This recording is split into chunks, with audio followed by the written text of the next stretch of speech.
kasih, kembali lagi bersama aku, Maria Aprilin. Dan kali ini episode spesial kita yaitu Podija, Podcast dan Jelajah. Nah teman-teman semua, kali ini kita sedang berada di Kabupaten Landak nih. Dan kali ini kita akan podcast di salah satu sekolah yang terkenal di Kabupaten Landak, khususnya di Kota Ngabang, yaitu SMA Negeri 1 Ngabang. Mau tahu keseruan mereka seperti apa dan cerita apa aja yang ada di SMA Negeri 1 Ngabang? Tonton video ini sampai habis ya, yuk!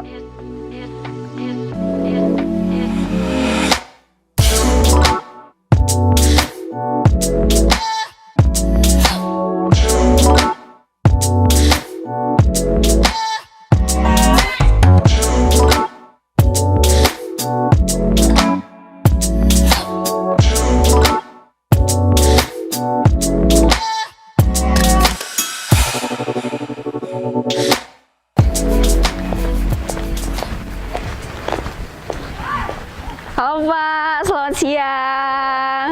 Bantu? Iya Pak, saya mau ketemu Pak Asep. Oh, silakan. Iya, oke. Cek suhu dulu ya. Oke, baik. Silakan cuci tangan. Oke, siap Pak Agus.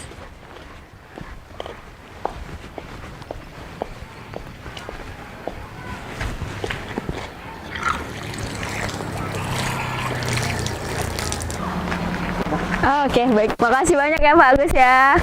Selamat sore Pak Asep. Selamat sore. Sebelumnya terima kasih udah mengizinkan Edukasi Borneo untuk berbincang-bincang nih sama Bapak.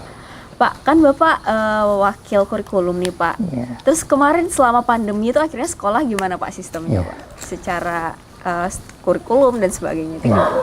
Pada prinsipnya, walaupun kita dalam kondisi pandemi ini, sekolah kita tetap berjalan gitu kan. Cuman perbedaannya di sistemnya saja, sistem yang kita pakai ya. Kondisi ini pada masa pandemi ini kita lihat kondisinya dulu. Artinya kondisi kalau istilah zaman dulu itu ada istilah zona hijau, zona kuning, zona oranye dan zona merah, atau sekarang istilahnya dengan PPKM level 1, 2 dan 3. Nah, kita kondisikan seperti itu. Nah, jadi kita ada sistem pembelajarannya itu istilah dengan luring dan daring seperti itu kira-kira. Gitu. Karena kan ya benar ya Pak ya, harus disesuaikan juga sama keadaan kayak yang kata Bapak bilang tadi, sesuai dengan level PPKM ataupun zonanya gitu kan. Tapi gimana sih Pak caranya untuk dari sistem atau kurikulumnya sendiri itu supaya guru-guru atau siswanya itu tetap produktif gitu, tetap menjalankan kegiatannya atau menjalankan tanggung jawabnya dengan baik itu. Ada nggak sih kiat-kiat dari sekolah? Oh, kiat-kiat kami jadi ada dua, pertama untuk guru dengan untuk siswa. Nah, kalau untuk guru, yang jelas kami pada awal tahun pelajaran, kami selalu mengadakan istilahnya pelatihan. Pelatihan yang kami pakai tentu pelatihan yang sifatnya untuk menuju ke pembelajaran online. Karena di masa pandemi ini lebih banyak adalah ke pembelajaran online seperti itu. Nah, jadi kami mengadakan pelatihan untuk guru-guru, terutama istilahnya pelatihan-pelatihan yang menuju ke pembelajaran online. Kemudian setelah itu biasanya kami pada awal-awal masa pandemi itu ada evaluasinya juga.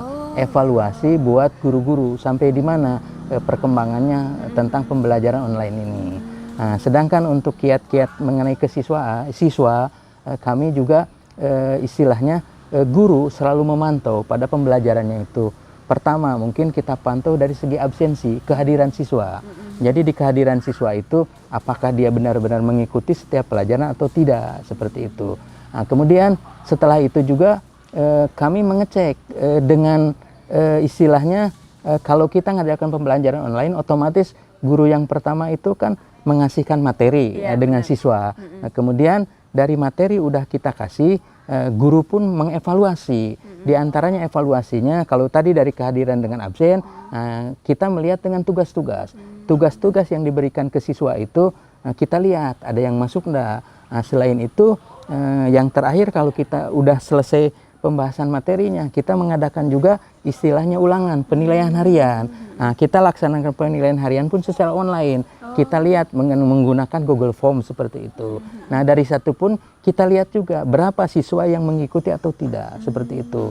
Nah, kemudian kita evaluasi juga untuk siswa khusus. Nah, cara mengevaluasinya kita melihat pertama dilihat dari tugas-tugas itu, berapa yang masuk. Begitu juga dari ulangan, bagaimana nilainya. Nah, setelah dilihat, dievaluasi, nah, kemudian kita lihat anaknya itu. Pertama ada pemanggilan buat anaknya gitu kan, berlanjut lagi, kemudian kepada orang tuanya juga kalau belum, baru kita lihat apa masalahnya.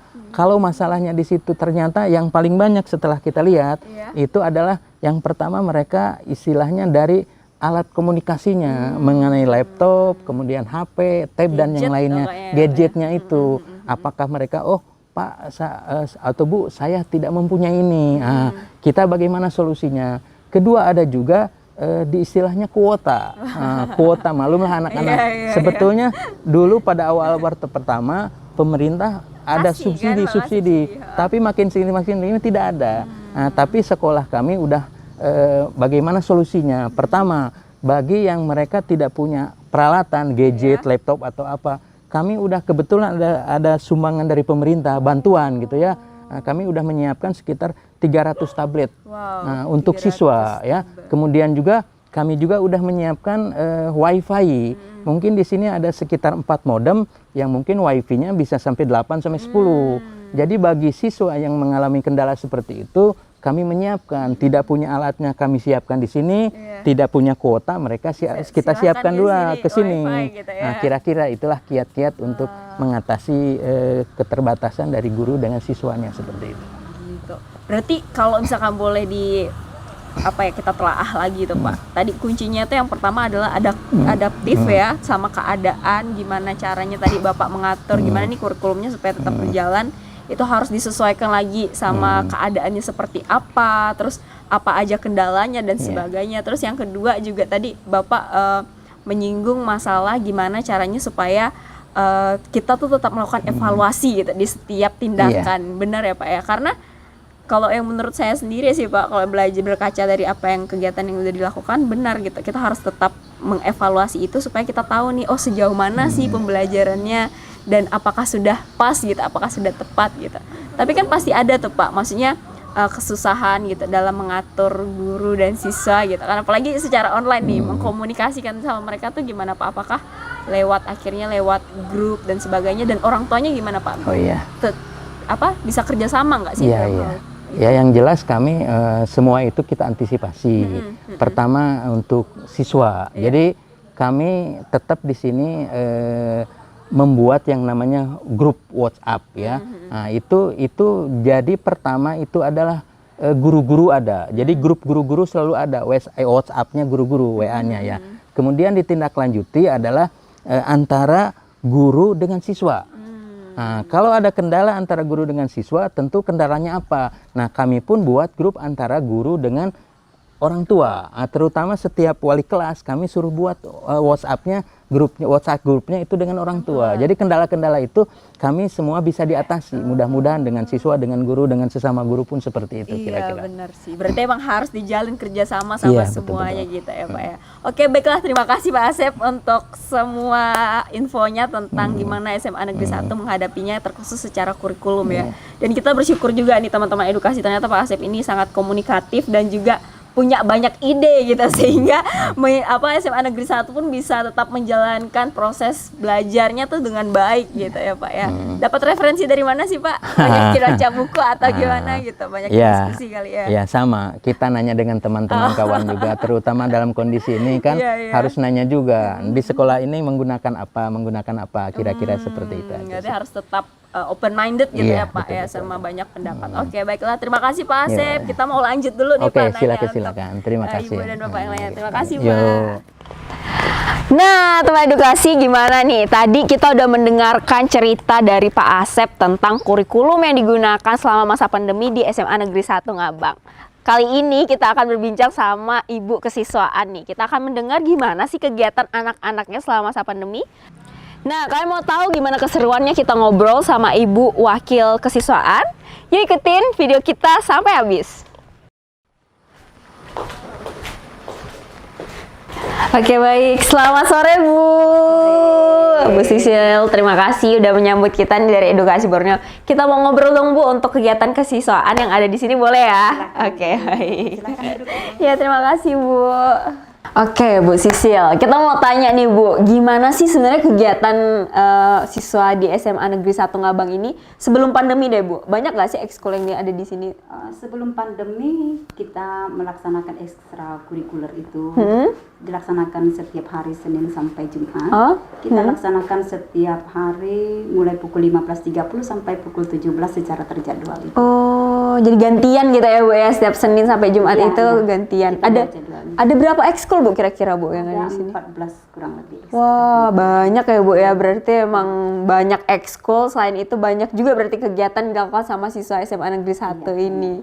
Terus prestasi apa aja sih Bu yang ada dari ekskul itu, ataupun ada nggak kira-kira ekskul yang menyangkut mata pelajaran dan sebagainya gitu? Oke.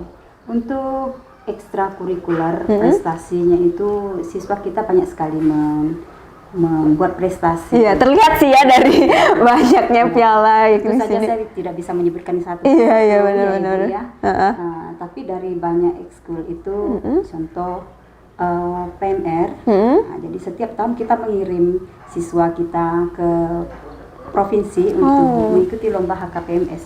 Itu dilaksanakan setiap tahun. Dan pada tahun 2016 sampai 2018 bahkan mereka secara berturut-turut mendapat juara umum. Wah, Jadi, juara umum ya. memang itu akhirnya piala bergilir itu menjadi piala tetap di kita. Untuk ekstrakurikuler lain mungkin seperti volley dan basket, kita merupakan tim yang lumayan disegani di kabupaten kita karena prestasi mereka. Kemudian satu lagi mungkin bisa saya sebutkan Paskibra. Setiap tahun kita pasti mengirim ke anak-anak kita untuk mewakili mengibarkan bendera di kabupaten bahkan provinsi setiap tahun. Bahkan pada tahun 2013 kita pernah mengirim satu siswa kita di tingkat nasional untuk mengibarkan bendera merah putih di Istana Negara. Aduh, merinding ya Bu ya. Dan banyak sekali prestasi yang lain yang tentu saja tidak bisa saya sebutkan. Iya, bener sih. Terlihat sekali. Berarti memang selain secara akademik aktif, mereka juga aktif secara ekstrakurikuler maupun hobi dan sebagainya gitu untuk mengasah diri mereka. Terus selama pandemi nih Bu, akhirnya gimana tuh kegiatan-kegiatan yang dilakukan sama siswa-siswi ini? Selama pandemi ini karena memang tidak dibolehkan untuk melaksanakan kegiatan ekstrakurikuler, jadi semua kegiatan ekstrakurikuler kita tiadakan kegiatan latihannya. Tapi untuk pergantian pengurus dan sebagainya kita memberikan kesempatan untuk mereka melakukan pertemuan tentu saja dengan terbatas. Seperti kemarin kepengurusan OSIS kita laksanakan pemilihan secara daring, kemudian pelantikan juga kita dilakukan secara terbatas di ruangan kelas. Gitu. Tidak seperti biasanya kalau sebelum pandemi kita akan melaksanakan pelantikan pengurus OSIS itu di lapangan. Iya benar, terbuka. dilihat lagi sama ramai-ramai gitu kan. Tapi benar ya Bu ya, ternyata pandemi itu justru tidak menghalangi untuk tetap adanya pemilihan OSIS, tetap ada kegiatan siswa meskipun secara daring dan dibatasi gitu ya dari sekolah ya. Oke, nah kan tadi kita udah dengar nih Bu tentang banyaknya prestasi dan juga gimana kegiatan mereka selama pandemi akhirnya kan. Kita boleh sambil jalan-jalan nggak sih Bu lihat sekolah sambil kita ngobrol-ngobrol ya. Wah, sekolahnya luas ya Bu ya. Ya mau jalan kemana nih kira-kira? Silahkan Bu. Boleh. Oke, jadi memang banyak sekali ya Bu ya fasilitas yang dipunya sama sekolah. Ada lapangan basket, ada lapangan voli. Di sini ada lapangan bulu tangkis. Oh iya. Bisa diangkat tiangnya biar bisa untuk aktivitas. Oh gitu. Oh jadi pakai tiang yang portable gitu ya Bu ya. Ngomongin tentang kegiatan nih Bu, kan banyak nih kadang yang punya hobi entah itu nyanyi, entah itu nari, dan saya ngelihat sekolah juga memfasilitasi itu dengan baik gitu. Menurut Ibu seberapa penting sih Bu seorang siswa tuh punya kegiatan lain gitu selain belajar? Sangat penting. Karena di ekstrakurikuler ini mereka bisa menemukan, kemudian mereka bisa mengembangkan potensi diri dan bakat mereka secara rileks. Iya benar, setuju. Jadi dengan mengikuti ekstrakurikuler ini mereka bebas berkarya, berekspresi. Iya benar sih. Jadi kayak benar-benar bisa lebih bebas, bisa lebih plong untuk jadi orang tuh yang lebih kreatif gitu ya Bu ya. Sehingga itu diperlukan sih Bu ya dalam dunia kerja. Ibu ngerasa enggak sih Bu hal itu? Iya, karena di sana mereka dilatih disiplin, Iya. tanggung jawab, Iya. komitmen dan percaya diri. Wah, Dan setuju. itu adalah bekal untuk karir mereka di masa yang akan datang. Setuju sekali Bu. Jadi memang bukan cuman ilmu pengetahuannya, tapi disiplinnya, tanggung jawabnya itu mereka pelajarin di ekstrakurikuler ya Bu ya. Benar. Oke baik Bu, kita mau ngobrol sama kepala sekolah kali ya Bu ya serunya ya. Oke, Ibu boleh minta tolong antarin. Silakan. Iya, makasih Bu. Permisi Pak. Iya. Oke. Terima kasih Pak Thomas. Terima kasih. Kita kunjungan nih Pak di sekolah Bapak nih. Oh, iya, iya. Iya, Silakan duduk. iya terima kasih. Nah tadi kan kita udah ngobrol nih Pak sama Bu Sisil, sama Pak Asep tentang kurikulum, tentang kesiswaannya, dan kita sangat emes gitu lah sama apa yang dilakukan sama SMA Negeri 1, terutama di kala pandemi itu semuanya udah disiapin kan. Iya, iya. Kita mau ajak Bapak ngobrol-ngobrol tentang sejarahnya nih. Oh, boleh. Kira-kira kalau boleh tahu ada berapa banyak sih Pak guru sama siswa yang ada di sini nih? Ya, kalau sampai dengan hari ini jumlah guru kita itu sebanyak 61 orang. Oh 61 orang. Yang terdiri dari 40 pegawai negeri sipil, kemudian 21 honorer. Nah, kalau kita lihat dari kualifikasi kependidikan, rata-rata guru kita di sini adalah minimal S1. Oh. Ya, ada 6 orang yang S2. Wah, udah ada 6 orang yang S2 ya Pak ya. Luar biasa. Kemudian yang guru honornya memang kita terima dari rekan-rekan kita yang sudah kualifikasi S1 sesuai dengan jurusannya. Gitu. Berarti benar Bapak kualifikasinya pun emang harus yang berkualitas gitu, yang harus sesuai gitu ya Pak ya, untuk mungkin kualitas pelajarannya juga, pengajaran juga di sini. Ya, selain itu juga kita meminta apakah mereka sudah punya pengalaman mengajar di tempat sekolah-sekolah yang lebih baik itu di negeri maupun di swasta gitu. Oh, karena penting ya Pak ya untuk pengalaman sendiri kan? Ya, saya pikir itu sangat penting karena pengalaman itu merupakan pondasi bagi seorang guru dalam melaksanakan tugasnya. Gitu. Setuju, setuju. Pak, kita boleh jalan-jalan nggak nih Pak sambil kita ngeliat-ngeliat sekolah, kita ngobrol-ngobrol lagi ya Pak ya? Ya, boleh, Ya, boleh, oke, boleh. oke. Tadi ngomongin tentang guru kan Pak, kan ada 61 nih. Kalau siswanya sendiri ada berapa sih Pak? Nah, jumlah siswa kita sebanyak 947 siswa. 947, wow, udah hampir 1000 ya Pak Iya, ya. iya, iya. Itu jenjangnya gimana tuh Pak? Masing-masing jenjang, kelas 10 319 siswa, kelas 11 314 siswa, dan kelas 12 314 siswa. Jadi 300-an nih ya, Ya. per angkatan gitu ya Pak ya. Memang kita terima rata-rata itu 300-an per angkatan gitu. Oh, luar biasa. Kemudian dari masing-masing kelas kita bagi lagi menjadi jurusan IPA atau MIPA itu masing-masing 5 kelas. Berarti kalau 3 angkatan berarti 15 15 kelas. Nah, kemudian yang untuk IPS 4 kelas. Berarti 12 kelas. 12 kelas, ya benar. 12 kelas ditambah dengan 15 kelas menjadi 27 kelas. Wah, Atau banyak 27 ya. rombel gitu. Berarti benar-benar SMA Negeri 1 tuh memang udah klub gitu, udah lengkap sekali ya untuk dari jurusan IPA dan IPS tuh udah banyak ya Pak Iya, ya. iya. Oh. Dan kita juga sudah tersedia semua guru-gurunya. Nah, sebelum saya di sini hanya sebanyak 24 kelas. Oh, jauh ya Pak ya, lumayan ya itunya peningkatannya. Oh, berarti emang selama Bapak di sini emang udah banyak akhirnya perubahan-perubahan yang Bapak lakukan dong ya. Ya. Oke, kita akan ngomongin sejarah nih Pak. Kita sambil jalan di arah sana kali ya Pak ya. Oke. Oke, Pak kita boleh sambil duduk ya Pak ya? Ya, boleh. Enak sekali sini Pak suasananya, apalagi sore-sore kayak gini. Pantas Bapak betah. Kalau boleh tahu Pak, sejarahnya SMA Negeri 1 tuh gimana sih Pak? Ya, kalau sejarah SMA Negeri 1 Ngabang ini kita lihat bahwa pada tahun 1983, Iya. tepatnya pada tanggal 9 November yang baru saja kita rayakan beberapa hari yang lalu. Iya, lah, hari yang kurang lalu, lebih itu adalah tahun berdirinya SMA Negeri 1 Ngabang. Wah, jadi udah anniversary yang keberapa nih Pak? Ini tahun yang keberapa? sudah ke-38. Wow, 38 tahun. Nah, ini berdasarkan SK Kepala Kantor Wilayah Departemen Pendidikan dan Kebudayaan Provinsi Kalimantan Barat, yaitu nomor 04373-0-1983. Gitu. Jadi Kemudian pada tahun 1984 baru menerima siswa baru. Awalnya SMA ini berasal dari SMA Pelita.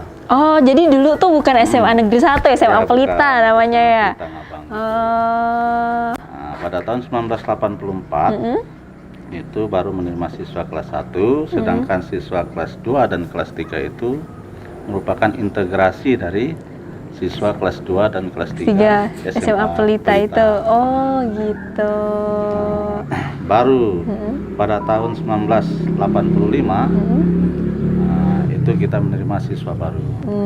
Baru yang realnya, real generasinya gitu ya, Pak ya. Benar. Dan pada tahun 1987, tahun pelajaran 1987-1988, baru SMA Negeri 1 Ngabang itu memiliki gedung sendiri. Oh, jadi tahun 87 dan 88. Sebelumnya di mana, Pak, berarti? Sebelumnya SMA Negeri 1 Ngabang masih numpang di SMA Pelita dan SDN 7. Oh, Ngabang. gitu.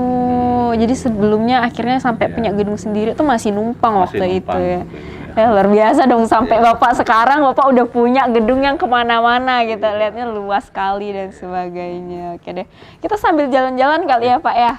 Kita sambil ke pohon kemana gitu. Oke, Pak, ngomongin sejarah kan tadi. Kita pengen tahu nih, kira-kira Bapak kesini tuh udah berapa lama, Pak? Gimana sih sejarahnya sampai Bapak bisa sampai di SMA Negeri 1 Ngabang nih, Pak? Iya. Sebenarnya sejarah saya di sini SMA Negeri 1 Ngabang. Awalnya saya masuk pegawai negeri sipil itu tahun 2000. Oh, tahun 2000. 2000. Kemudian pernah menjadi kepala SMP Negeri 4 di Mompahulu. Nah, mutasi ke SMA Negeri 1 Mompahulu. Kemudian baru dari SMA Negeri 1 Mompahulu saya dimutasikan ke sini. Yaitu tepatnya pada tanggal 20 Mei tahun 2014. Oh, berarti udah sekitar 7 tahunan ya, Pak ya? 7 tahun 6 bulan tepatnya. 7 tahun 6 bulan tepatnya. Wah, luar biasa. Berarti pembangunannya pasti udah banyak yang Bapak lakukan di sini ya? Ya. Ingat enggak sih Pak, dulu tuh pas zaman pertama kali Bapak di sini sebesar apa sih SMA Negeri 1 tuh? Sebenarnya lokasinya seperti ini, cuman ada beberapa gedung yang sudah nambah. Seperti yang di depan kita itu. Di sana. Kemudian yang di samping ini. Iya. Nah, ini kemudian ada lagi toilet gitu ya. Nah, kemudian beberapa gedung ini sudah kita rehab pada zaman saya. Pembaruannya udah banyak sekali lah ya Pak ya pada zaman Bapak ya. Dan saya adalah kepala sekolah yang ke-6. Oh, jadi udah generasi ke-6 dari Iya. tadi. Pertama kali dari Pelita tadi dong Pak berarti itu. Iya, dari Pelita tadi. Jadi yang pertama itu adalah Bapak Dr. Andus M. Said Tahir, kemudian yang kedua Pak Sudarno Budi Santoso, kemudian yang ketiga adalah Abdul Rashid, yang keempat Pak Lugito, dan yang kelima almarhum Dr. Andus Aswardi Ador, kemudian saya yang sampai hari ini. Oh, syukur deh, semoga bisa tetap lama ya Pak ya menjawabnya di sini ya. Bapak masih betah tapi kan? Ya, berkat teman-teman di sini ya kita merasa enjoy aja. Oh iya sih, seru Pak guru-gurunya ya Pak ya. Walaupun kita dibatasi oleh aturan ya, kita siap saja mau ditugaskan di mana saja kita harus siap. Karena emang ada jiwa mengajarnya juga, jiwa sebagai seorang gurunya juga Ya, masih ada gitu ya Pak ya. Oke deh, kita kayaknya di sana menarik ya Pak ya. Ya. Boleh kita sambil sana ya ngobrol. Oke, wah ada itu ya Pak ya, ada keterangan wajib belajar jam 7 sampai jam 3.30. Jadi emang siswa di sini sampai sore ya Pak ya? Sampai sore. Oh gitu. Bahkan kalau tidak pandemi ini sampai jam 4 sore, ditambah lagi dengan kegiatan-kegiatan ekstra. Oh, dan pasti karena banyaknya tadi jam belajar dan sebagainya pasti banyak siswa berprestasi nih Pak di sini. Ya, kalau masalah siswa berprestasi cukup banyak. Iya ya Pak ya. Boleh cerita nggak sih Pak apa yang paling membanggakan Bahkan gitu? yang cukup membanggakan kita di sini selama saya berada di sini, ada anak kita yang sudah dikirim untuk tingkat internasional. Wah. Yaitu 2 siswa berturut-turut pada tahun 2016 dengan 2018. Ya, mereka ke Amerika. Wah, pertukaran pelajar. Nah, Luar biasa. kalau tingkat Asia sudah ada 3 kali gitu ya, mengikuti kegiatan di sana. Nah, kalau untuk prestasi di tingkat kabupaten ya boleh dikatakan SMA Negeri 1 Ngabang ini adalah SMA yang unggulan. Ya itu ya. Jadi ini. Jadi selain benar-benar sekolahnya juga ya itu ya Pak ya, fasilitas tuh mendukung juga untuk prestasi-prestasi siswanya gitu. Guru-guru yang berkualitas juga, sistem yang baik juga. Jadi itu satu kesatuan lah di SMA ini akhirnya untuk Bapak ngebangun ini semua tuh pasti tidak mudah gitu kan Pak. Untuk menyatukan pemikiran, untuk menyatukan argumen gitu. Masih ingat nggak sih Pak mungkin cerita gitu atau kesannya Bapak atau apa ya, sesuatu yang pernah Bapak alamin kesedihan gitu yang selama ini tuh ada enggak sih Pak? Atau Bapak enjoy aja Kalau selama ini? masalah kesedihan hampir tidak ada lah. Wah, luar biasa. Selama 7,5 tahun ya Pak ya? Saya merasa 7,5 tahun di sini seolah sebentar saja itu. Tidak terasa. Tidak terasa bagi saya. ya? Karena bagi saya itu teman-teman di sini, semua guru di sini sama seperti keluarga saya. Dan kita kalau ada kegiatan-kegiatan kita lihat saja pasti selesai karena kerjasamanya baik dan dalam mengambil keputusan kita selalu mengandung prinsip button up. Ya, button up begitu. Jadi kita selalu meminta aspirasi dari teman-teman gitu. Sehingga yang bekerja itu adalah teman-teman. Jadi mereka sudah bekerja, dah tahu apa yang harus mereka kerjakan. Jadi benar-benar ngasih mereka ruang gitu untuk mereka bersuara, betul, mereka berkarya gitu ya Pak ya. Jadi saya hanya boleh dikatakan mengarahkan saja. Wah, ide-ide di sini, keindahan sekolah ini adalah keindahan yang dilaksanakan oleh guru-guru saya di sini, bukan saya sesungguhnya gitu. Waduh, Bapak, itu salah satu prinsip kepemimpinan yang harus kita belajar di teman-teman edukasi. Kalau Pak Thomas ini humble enough gitu untuk dengerin aspirasi dari semuanya, terus juga berkeinginan tuh kayak semuanya tuh harus maju gitu kan Pak kan. Semuanya, semua hasil karya ini bukan karena Bapak sendiri, tapi buat dari kerja keras teman-teman juga gitu kan. Oleh sebab itu filosofi saya ketika saya memberikan arahan kepada teman-teman, jangan sekali-kali kita mengatakan usaha ini adalah usaha saya, tetapi usaha kita semua. Aduh, luar biasa. Pak, ngomongin kalau misalkan kita ngomongin kepanjangan gitu kan, tapi kita senang sekali bisa ngobrol sama Bapak nih Pak. Terakhir banget nih, kira-kira apa sih Pak pesan yang ingin Bapak sampaikan atau harapan ke depannya itu seperti apa Pak? Yang pertama ya untuk SMA ini ya saya pikir harapan kita adalah semoga SMA ini menjadi rujukan bagi sekolah yang lain. Jadi contoh gitu ya Pak ya? Menjadi contoh dan mampu berprestasi serta melayani masyarakat sebaik mungkin. Itu. Yang kedua bagi guru-guru ya, harapan saya tentu kita harapkan guru-guru yang memiliki loyalitas dan dedikasi yang tinggi dan harus menjiwai keprofesiannya sehingga menjadi guru yang berprofesi.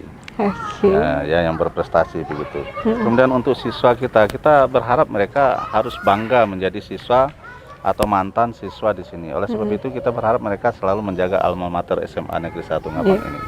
Dan jangan lupa kalau berhasil ya setidak-tidaknya ingat dengan SMA Negeri 1 Ngabang. Setuju. Yang terakhir saya pikir ya kita berharap semoga SMA ini semakin hari semakin baik ya dan dapat menjadi contoh untuk SMA yang ada di Kabupaten Landak. Oke, baik. Terima kasih banyak Pak. Nah, jadi tuh tadi teman-teman siapa nih yang alumni SMA Negeri 1 Ngabang mau diangkat tangannya dan di komen ya di kolom komentar karena kita pengen tahu nih siapa tahu nanti mereka pada ngumpul di situ kan Pak kan. Dan ingat kata Pak Thomas tadi harus jaga alma mater dengan baik sehingga nanti kita tetap jadi manusia yang berguna gitu untuk sesama kita dan jadi kebanggaan buat SMA Negeri 1 Ngabang. Kita senang sekali Pak bisa berbincang sama Bapak hari ini. Semoga kedepannya apa yang menjadi harapan Bapak itu dapat terwujudkan ya Pak ya. Amin. Oke. Nah sekian Podijah kita di SMA Negeri 1 Ngabang kali ini. Sampai bertemu lagi di Podijah selanjutnya. Bye.